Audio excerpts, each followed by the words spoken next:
Өчим төргийн залуусаа Бямгаарын хөтөлбөр энэ 7 хоногийн цоо шинэхэн дугаараа үзэгч та бүхэндээ өргөн барьж байна. Өнөөдөр манд хөтөлбөрт уламжлалт болсон болон хуудсууд манд багтсан байгаа. За гадаадас сурах улстай залуустай мөн тэдний эцэг эхчүүдтэй мэдээлэл хүргэх зорилготой боловсрол болон технологийн хөгжлийн сүүлийн үеийн чиг хандлагаас танилцуулдаг хай-тек болон заман цаашлаад entertainment news болон хамгийн болонгууд манд багтсан байгаа. Ингээд өнөөдөр манд хөтөлбөртэй хамтаагаарай.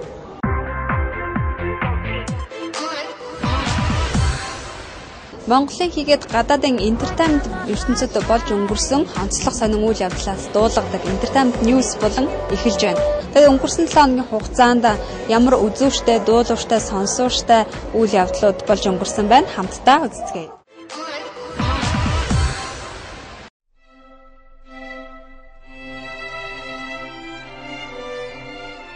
Хадан хаан Клеопатра. Тийм ээ, энэ бол жүжигчин агсан Элизабет Тейлор. Тэрээр амьд ахуйдаа цуглуулсан маш олон төрлийн гоёмсог үн тэтгэлийн цуглуулгатай байсан нэгэн. Тэгвэл түүний үн тэтгэлийн цуглуулгыг 12 дугаар сар дуудлага худалдаагаар борлуулахаар болсон байна. Үүнтэй холбогдуулан Кристи дуудлага худалдааны агентлаг Элизабет Тейлорын үн тэтгэлийн каталогийг гаргажээ. Хамгийн сонирхолтой нь каталог ном нь хүртэл үнэгүй тараагдахгүй гин шүү. Каталогийг худалдан авсан хүн бүрт жүжигчний гарын үсэг рүүхий 2002 онд гаргасан миний үн тэтгэл дууралсан түүх нэртэй ном багтаж байгаа юм. Ердөө 25 ширхэг хувь гаргах энэ каталогийг худалдан авахд $2500 та төлөх ёстой гэнэ. Уг каталогийн худалдаа болон үн тэтгэлийн дуудлага худалдаанаас олох ашгийг Тейлорын нэрмжит дохын санд хандивлахжээ.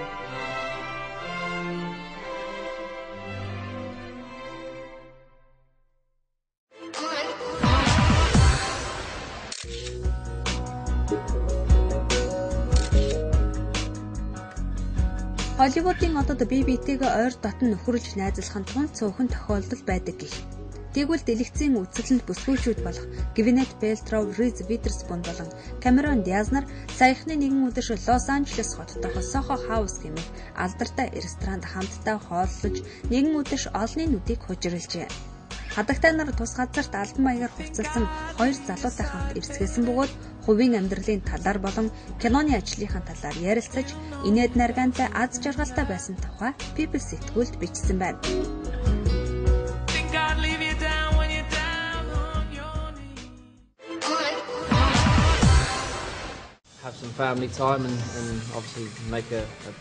Английн хөл бөмбөгийн багийн ахлагч асан одоо бол Америкийн Galaxy багийн тамирчин Дэвид Бекхэм халуухан залуусын нэг гэдэгтээ хинч санал нийлэх үзье. Энэ 7 хоногт Австрали улсад очилж байгаа Дэвид Бекхэм Мельбурний хүүхдийн эмнэлэгт очиж өвчтөе хүүхдүүдтэй хамт нилээдгүй хугацааг өнгөрүүлсэн байна. Galaxy баг болон Мельбурн хотын Виктори багийнхан энэ 7 хоногт нөхөрсөг тоглолтыг зохион байгуулж байгаа бөгөөд Дэвид Бекхэмийн хувьд багтаагаа хамт байх сүүлчийн тоглолт байж магадгүй болоод байгаа юм. Тун удахгүй түүний Galaxy багтаа байгуулсан гэрээ дуусч байгаа бөгөөд Парисын Saint-Germain багаас түүнд шинэ санал ирээд байгаа тухай интернетээр мэдээлжээ. Гэхдээ Бекхэмийн хувьд Америк бага орхих хэсэг шийдвэрийг гэр бүлийнхэнтэйгээ ярилцсны үндсэн дээр гаргах гин шүү.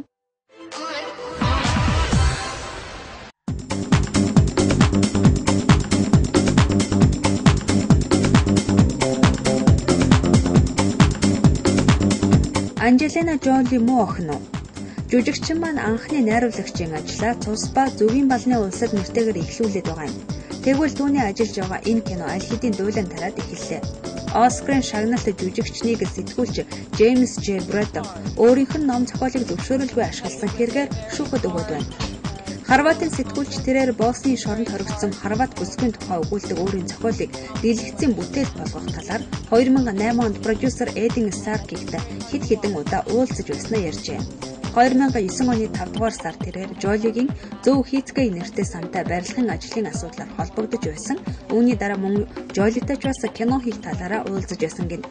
Анжелина Жолигийн кино нээлттэй хийгээд удаагүй байна. Кино хийгээд ном хоёрт төстэй үйл явдлууд маш олон гарч байгаа тухай шууган ч бас цацагджээ. Жолигийн хэвлэлийн төлөөлөгч хараахан хариу мэдээлэл хийгээгүй байгаа юм. Шүүхээс ямар шийдвэр гаргахыг хүлээх л үлдэж байна.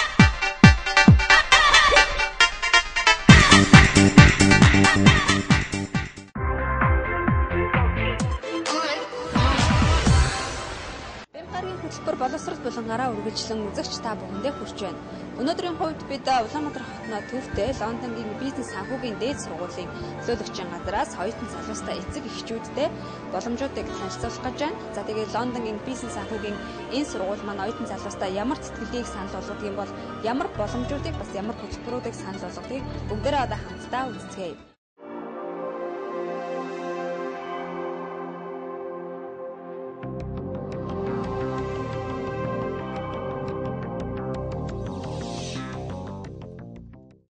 За манай байгууллага нь Лондонгийн бизнес санхүүгийн сургууль буюу London School of Business and Finance-д 2011 оны эхээс эхэлж ажиллаж байгаа. Ерөнхийдөө одоо Монголд Монгол оюутнуудыг бүртгэх бүхэл үйл ажиллагааг хариуцж ажиллаж байгаа. За Лондонгийн бизнес санхүүгийн сургууль маань бол өөрөө 2002 онд байгуулагдсан. Одоогоор 160 орны 20,000 орчим оюутнууд суралцж байгаа. За ерөнхий сургалтын чиглэл нэх юм бол бизнес санхүүгийн чиглэл таарал дээр бол нэлийн төлхөө сургалт явуулдаг байгаа. Магистр, бакалавр бол олон улс төрлийн зөвшөөрөгдсөн мэргэжлийн зэргүүдийг олгодог сургууль. За Лондонгийн санхүү бизнесийн сургууль нь өөрөө Английн 3 хот болох Лондон, Манчестер, Бирмингем, Канадын Торонто хотуудаас салбартаа саяхан Сингапур хотноо бас салбар нээсэн байна. Ерөнхийдөө сургуулийн маань зорилго бол дэлхийн одоо олон улсуудаас салбараа нээж оюутнуудтай илүү их боломжийг олгож одоо энэ даяарчлалын 900 гэдэгтэй холбогдуулж илүү их боломжийг олгох зорилготой ажилладаг юм байна. За манай сургуулийн эсэлт бол 1 сард байгаа, 4 сард байгаа, 7 сард байгаа, 10 сард байгаа. Гэхдээ програмаас шалтгаалаад өөр байдаг. За магистр бол түрүүний хийсэнчлэн 1, 4, 7, 10 сардад, бакалавр маань болохоор 2 сар, 10 сард эсэлтээ авдаг. За сургалтын чиглэлүүдээ хэвлэх юм бол бакалавр магистрийн сургалтанд оюутнууд маань суралцж болно. Яг одоо бизнесийн удирдлага, маркетинг, менежмент, хүний нөөц, нягтлан, дээрээс нь сая одоо манай эрх хэсэлтээс юуны фэшн маркетинг буюу загварын маркетинг гэдэг сургалт нэгдэж байгаа. Ер нь бол оюутан өөрөө одоо ямар чиглэлээр гүнзгийж сурах сонирхолтойгоо бизнесийн удирдлага дотор ч юм уу бизнесийн удирдлага дотор банк санхүү эсвэл хөрөнгө оруулалтын зохицуул гэсэн чиглэлүүдээр цаашаа сонгоод суралцах боломжтой байна. За 50 дахь шалгуурын хувьд бол хамгийн гол шалгуур маань бол англи хэлний шалгуур байгаа. Бүхэл түвшинд бол бакалавр, магистр, одоо олон улсын мэргэжсэн нэгтлэн ч юм уу бүх сургалтуудад бол тус тусны англи хэлний шалгуур тавигдж байгаа. Хамгийн доод нь одоо IELTS-ийн оноогоор ихэд одоо олон улсын мэргэжсэн нэгтлэн буюу ACCA гэх сургалт байгаа. Тэрэнд суралцах оюутнууд маань хамгийн доод нь IELTS-ийн 4.5 оноотой байх шаардлагатай. За бакалавр сурч байгаа оюутнууд маань 5 оноотой, магистр сурч байгаа оюутнууд маань IELTS-ийн 6.5 оноотой байх шаардлагатай байна. Тэгээд мэдээж бакалавр сурч байгаа оюутнууд маань ерөнхий боловсролын гэрчлэгийг авсан байх шаардлагатай, төгссөн байх шаардлагатай. Магистр сурч байгаа оюутнууд маань бакалаврын дипломтой байх шаардлагатай гэсэн.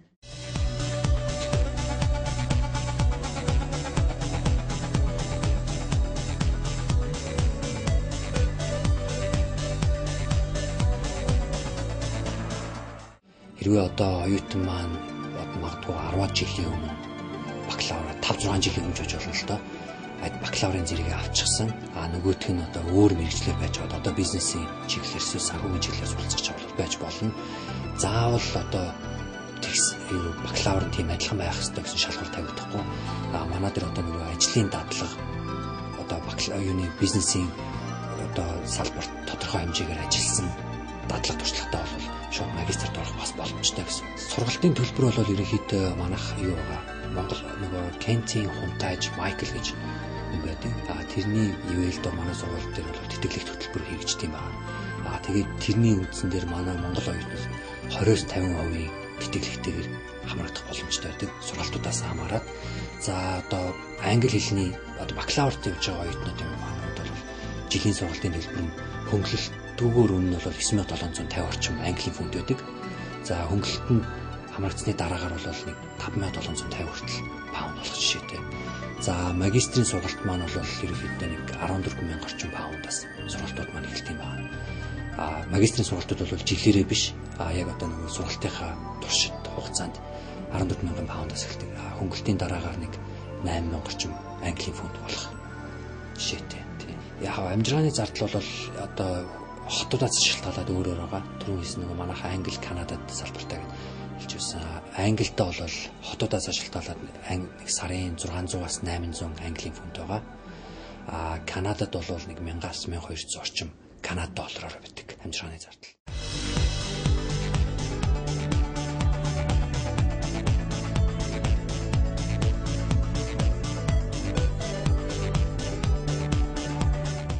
Бакалаврын сургалт маань бол 3 жилийн хугацаатай байдаг. Магистр маань бол 1 жил 3 сар орчим үргэлжилдэг юм байна. Гэхдээ манай дээр 2 өөр төрлийн магистрийн сургалт байдаг. Нэг магистрийн сургалт нь болохоор 1 жил 3 сар гэж байгаа. Яг одоо нэг дипломтой төгсдөг. 2 жилийнх нь болохоор 2 магистрийн дипломтой төгсдөг юм байна. Нэг нь болохоор Английнхаа сургуулиас авчина. Нөгөөх нь болохоор Grenoble Graduate School of Business гэдэг Францын бизнесийн сургууль байгаа. Тэрний дипломтой зэрэг төгсдөг юм байна. 2 дипломтой төгснө гэсэн үг. Англид бол одоо хуучин бол байдаг байсан. Одоо тэр маань ерөөдөө хасагдж байгаа. Гэхдээ манай сургуулийн хувьд бол манай сургуулийн одоо нэг шинээр програм нэвтрүүлж байгаа. Тэр нь юу гэхээр оюутан бакалавр юм уу магистрийн зэрэгээ одоо түрүүний хэлсэн нөгөө олон улс төрлийн зөвшөөрөгдсөн мэргэжлийн зэргүүдтэй хамтдаж сураад дээрээс нь төгсөөд ажлын байртай болох боломжтой. Ажлын байр нь бол ерөөхдөө яг одоо мэргэжлийнхээ дагуу одоо ажиллана гэсэн үг л дээ. Зэрэг гэдэг маань одоо юу юм байна л да. ACCA, CIMA гэдэг. Манайх бол ACCA-г бол ер нь нэлээд мэддэг. CIMA нь болохоор олон улсын одоо удирдлагын мэргэжсэн нэгтлэнгийн зэрэг байгаа. Дээрээс нь бас санхүүгийн шинжээч, маркетингийн шинжээч гэсэн зэргүүд үүд юм аа. Олон улсын зөвшөөрөгдсөн. Тэгэхээр ерөнхийдөө хаанч хүсвэлийн зөвшөөрөгдсөн тийм зэргүүд байна. Үргэлжлэх тэд нар бол ер нь бол өөрсдийн үргэлжлэх хугацаа нь дангаар сухад бол 3 жил орчим байт юм байгаа. Тэгтээ нөгөө бакалавр магистр сурч байгаа оюутнууд маань хичээлийнхээ хажуугаар бас давхар сураад явчих боломжтой юм байна.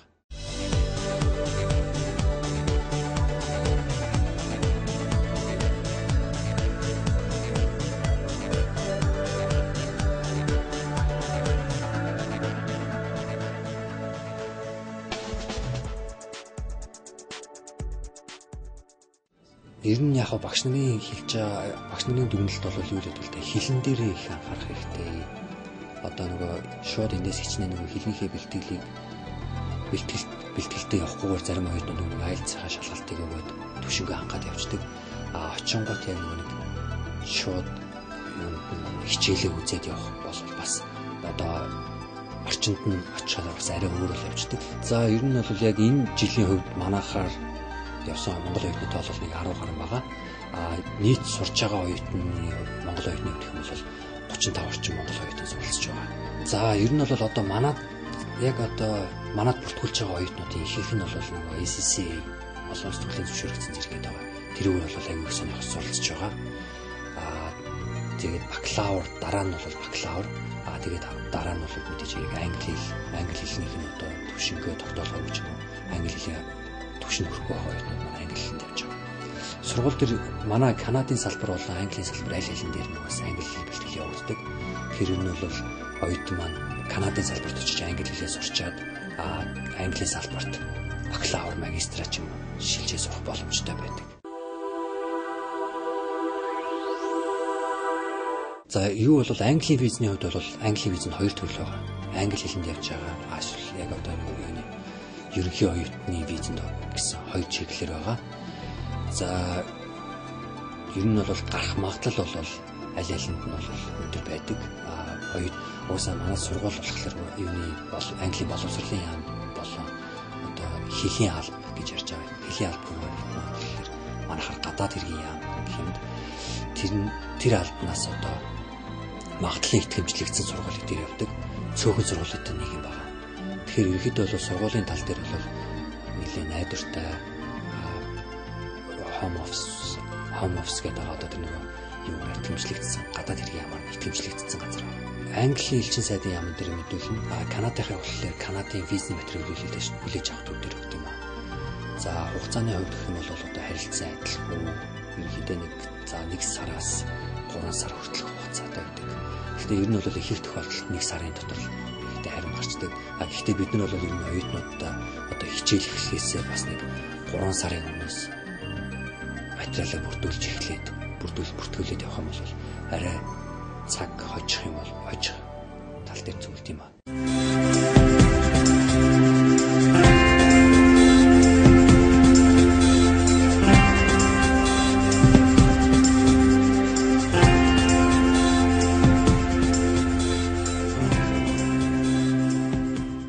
Нэмж хэлэхэд юу байгаа? Манай ACCA гэдэг байгаа тэр ACCA CIMA гэдэг одоо нэг олон улсын мэргэжлийн нэгтлэгийн сургалтууд тэрэн дээр 100% магистрийн тэтгэлэгтэй байгаа.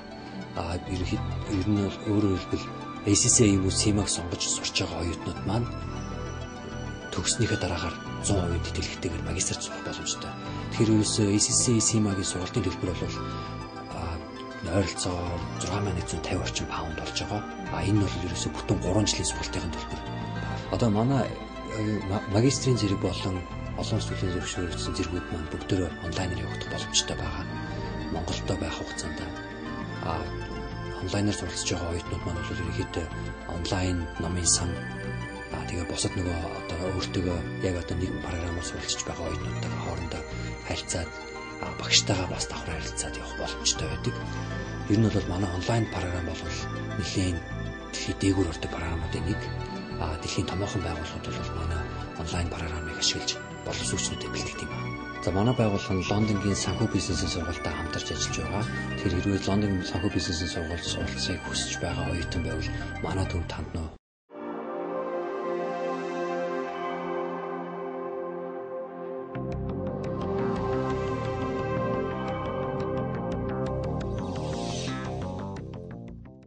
Бямгаргийн хөтөлбөрөөр үргэлжлүүлэн хүлээн авч үзээрэй залуусаа. Одоо хөтөлбөр маань үргэлжлээд яг одоо та бүхэндээ хамгийн булангаа сонирхуулах гэж байна. Өмнө нь бид хамгийн булангаараа Гиннесийн амжилтуудаас сурвалгаар хүргэж байсан. Гэхдээ өнөөдрийн хувьд бидэн удахгүй шинэ жилийн баяр болох гэж байгаатай холбогдуулаад шинэ жилийн баярын цаашгүй нэг хэсэг болсон. Газар модны тухай мэдээллийг өнөөдрийнхөө хамгийн булангаараа онцлон хүргэж байна. Дэлхий дээр хаана хамгийн том газрууд баригддаг тухай мэдээллийг яг одоо хамтдаа хүлээн авч үзцгээе.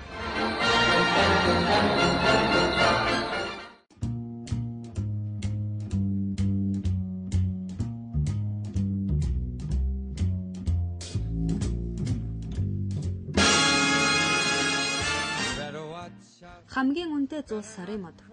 Арабын нэгдсэн Эмират улсын Абу Даби хотод дэлхийн хамгийн үнэтэй газар модыг босгожээ. Тус улсын Палас зочид буудал хүлээлгийн танхимдаа 11 сая долларын өртөг бүхий модыг босгосон байна. Зуус сарын дэлхийн хамгийн үнэтэй газар энэ мод энэ оныг дуустал тус зочид буудалд байрлана. Хиймэл боргоцоо зэргээр чимгэлсэн газар модны чимгэллийнх нь 131 болор Индранил зэрэг үнэт чулуунаас бүрджээ. Үүнээс гадна алтан тоглооморч түүнийг чимэглэхээ мартсангүй. Тус зочид буудлын удирдлага дэлхийн хамгийн үнэтэй газар модыг дэлхийн дээд амжилтыг бүртгэх Гиннесийн номонд бүртгүүлэх хүсэлтэд өгөөд байгаа юм. Газар модны үн хэдэл бүхий чимгэллийг орон нутгийн орчууд уралсан байна. Үн хэдлэлээр чимгэлсэн энэ газар модыг жуулчид болон зочид ойроос зургийг нь авах боломжгүй ажээ. Santa Claus is coming to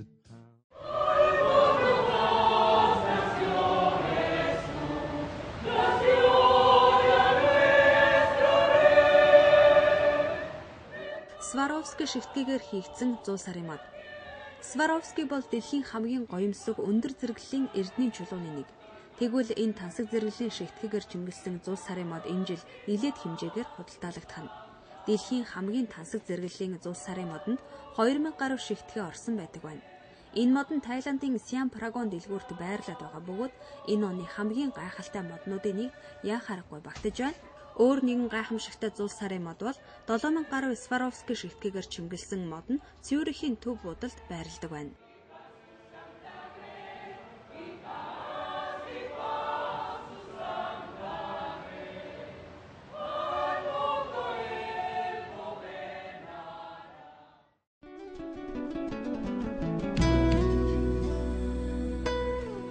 Шилэн 100 сарын мод. Италийн Мурано арал бол шил үйлдвэрлэлээр дэлхийд тэргүүлдэг арал. Хуучны гайхам арга барилаар бүтээх олон янзын хэлбэр бүхий Мурано шил нь Италийн урал нэгэн том өв болон үлдсэн юм. Дэлхийн хамгийн өндөр шилэн 100 сарын модыг 2006 оны 12 дугаар сард Муранод үзэсгэлэн болгон тавигдаж байсан бөгөөд жилийн дараа Венецийн маркийн талбайд засч байжээ.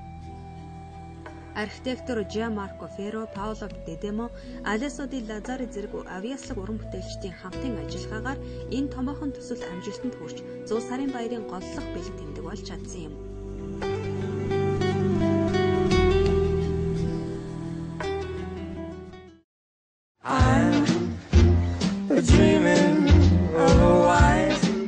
Байгаль орчинд ээлтэй мод.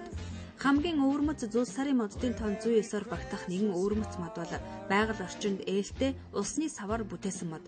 Хүмүүсийн хамгийн ихээр анхаарлыг татаж байгаа зүйл бол түүнийг дахин ашигласан байдал. Түүнчлэн өөр нэгэн сонирхол татаж байгаа мод бол паприкагийн мөсөн мод бөгөөд үүнийг 280 гаруй усны савыг ашиглан агаарт үлгэн хийжээ. Your Christmas be white. It's beginning to look a lot like Christmas.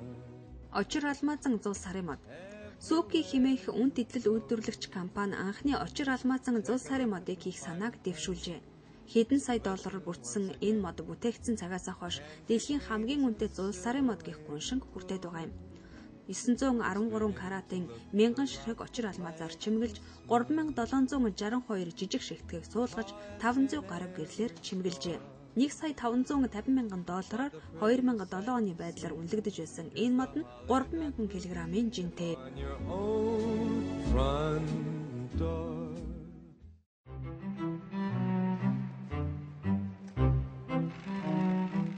Шоколадаар хийсэн 100 сарын мод. Амттай харагдахгүй байна гэж юу? Францын хэсэг уран бүтээлчид хамгийн амтархан идэх дуртай шоколадаар 100 сарын модыг хийсэн байна. Энэ жил бүтээсэн энэ мод 10 метрийн өндөртэй бөгөөд багийнхантайгаа нийлэн 1 сарын хугацаанд бүтээжээ. 4 тонн шоколадыг энэ модыг хийхэд ашигласан байна. Өөр нэгэн гайхамшиг нь модтой хамт Санта Клаус бугнуудын хамт байх бөгөөд мөн л тэднийг хар шоколадаар бүтээжээ. Рожерийн санаа өвлийн үлрэлд хамгийн нүдэ олсон гайхамшигтай зүйл болж чадсан юм.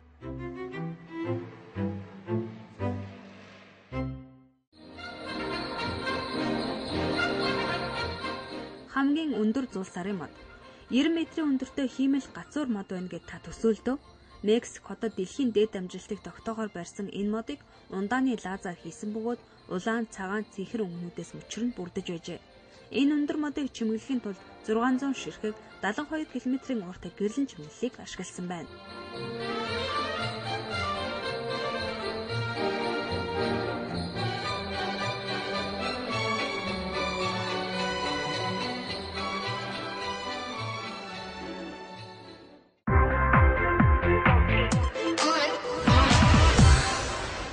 Амралтын өдрийн мэнд үзэгчтэй ингээд мөнгөн бороодлын үрдээс та бүхэндээ уламжлалсаар дэлхийн хамгийн сүүлд гарсан техник технологийн хөгжлөөс та бүхэндээ дэлхийн харуулж байгаа. Өнөөдөр та бүхэндээ бид Sony компаниас гаргасан зөөврийн консол тоглуулагч PlayStation 3000 загвар, за мөн Sony компаниас гаргасан PlayStation 3000-ын сайжруулсан загвар, нэмрүүлж за мөн дэлгэгддэг болсон PSP Go хэмээх загвар, за тэгээд Nintendo компаниас гаргасан хамгийн сүүлийн дэвшилт технологи болох 3D нүдний шилгүүгээр 3D тоглох боломжтой эдгээр зөөврийн консол тоглоомуудыг танилцуулахаар бэлдсэн байна.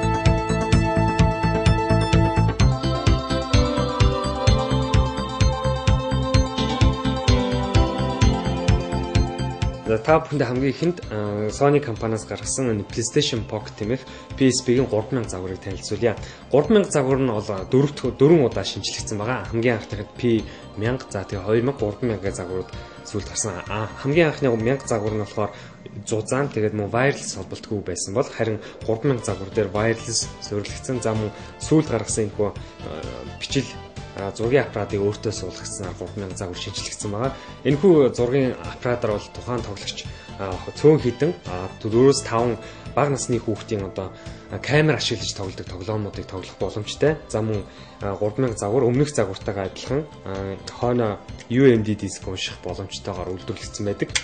За тэгээд камерын пикселийн хувьд 1.3 мегапикселийн хүчин чадалтай камертай. За тэгээд мэдээж консол зөөврийн одоо консол гэдэг утгаараа кино тоглох, дуу тоглох, мэдээж интернет орох, зураг авах гэх бүхий л зүйлүүдийг 3000 загвар дээр хийх боломжтой байдаг.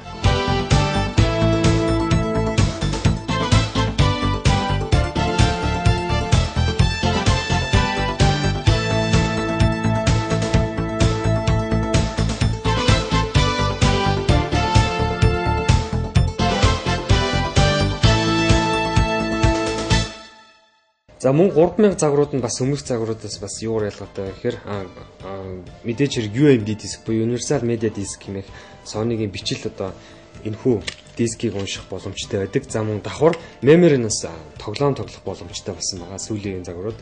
Мөн өмнөх загварууд ч гэсэн апдейт хийгээд memory-наас бол тоглоом тоглох боломжтой байдаг. Memory-наас тоглоом тоглох нь бас юугаар бас давуу талтай юм гэвэл үнийн хувьд харьцангуй хямд өртөгтэй байдаг. Харин дискээр буюу одоо энэхүү та бидний харж байгаа энэхүү дискийг худалдаж авах юм бол бас үнийн хувьд бол өртөг өндөртэй байдаг. Бас яагаад хүмүүс заавал энэ консолыг сонгоод байна вэ? Хэдийгээр одоо сүүлийн үед гар утас за тэгээд iPad энэ төргээд маш олон төрлийн пад хэрэгслүүд гарч байгаа ч гэсэн зураглал дүрслэлийн хувьд бол хараахан энэхүү яг Go-д гарсан одоо энэ PSP загварт зориулсан тоглоомуудыг бол гүйцэх боломжуудыг тийм учраас мэдээж хэрэг энэ гаранд тоглоход маш эвтэйхэн энд одоо зөөврийн одоо урагшаа хоошоо хөдлөх ухрах одоо гэсэн хөдөлгөөн мөн доор бас аналог стикертэй байдаг. За тэгээд энэ дээр мэдээж тоглоомд зориулагдсан товчлууруудтай байдаг. Тэгээд бас сүүлийн үеийн мэдээлэлээс дуулахад PSP-гийн одоо энэ 3000 загвар дахин шинжлэгдэж PSP Vita гэсэн загвартаагаар 12 сарын 27-нд Япон улсад худалдаанд гарч байгаа. Энэхүү загвар нөх юм бол өмнөх загвараас мэдрэгчтэй дэлгэцсэн мөн хойноосоо бас мэдрэгчтэй. За тийм болж одоо 12 сарын 27-нд худалдаанд гарч байгаа.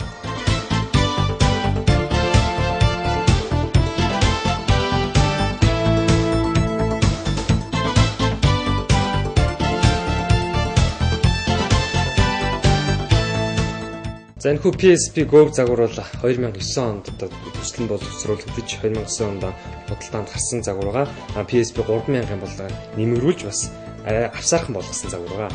Энэхүү загвар нь болохоор доороос ингээс хөгдөж дэлгэцэн товчлуурууд удирдлагууд доороос гарч ирдэг болсон байгаа.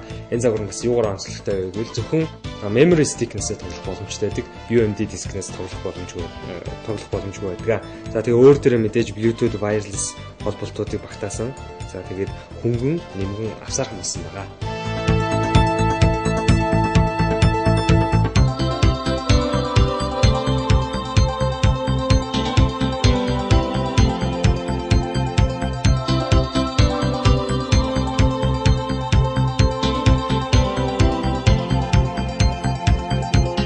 За бидний дараагийн танилцуулж байгаа зөөврийн консол тоглогч бол Nintendo алдарт одоо Nintendo компаниас гаргасан 3DS хэмээх загварыг танилцуулах гэж байна. Энэхүү загвар нь бол өмнөх Nintendo DS, Lite, DSi гэдэг загваруудаас юунаас ялгаатай вэ гэвэл нүдний шилгүүгээр 3D тоглох боломжтой. Одоо дэлхийн хамгийн анхны зөөврийн консол тоглогч болсноороо бас онцлог давуу талтай байгаа.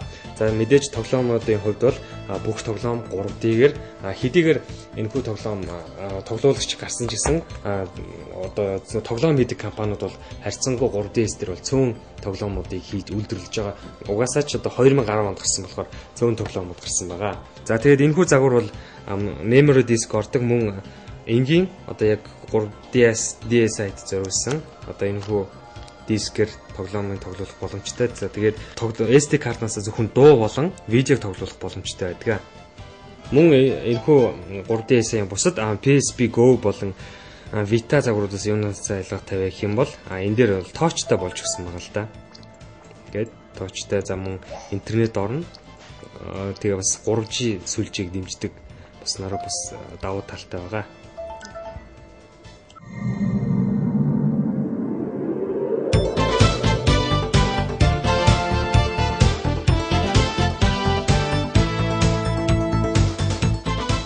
За ингээ өнөөдөр та бүхэндээ PSP Go за Nintendo 3DSi гэсэн зөөврийн одоо консол тоглоомуудыг мөнгөн бороо дэлгүүр дээрээс танилцууллаа. Ингээ мөнгөн бороо дэлгүүр технологийн дэвшлээс хоцролгүй хамтдаа.